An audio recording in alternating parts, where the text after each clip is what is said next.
La nuova palette di Urban Decay, la Naked Honey, è famosa per le sue tonalità dorate e color miele. Noi in questo caso abbiamo utilizzato le tonalità più neutre perché sono perfette per un make-up da tutti i giorni.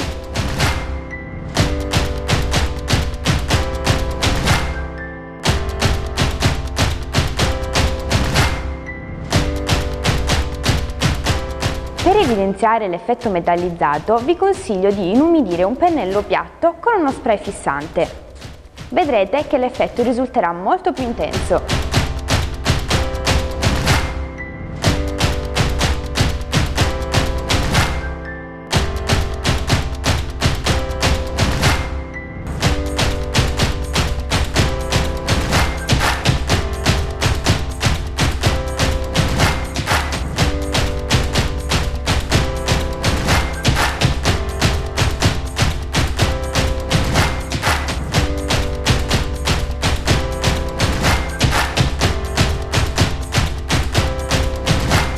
Se applicate un gloss sopra il vostro rossetto, le vostre labbra risulteranno molto più grandi e molto più rimpolpate.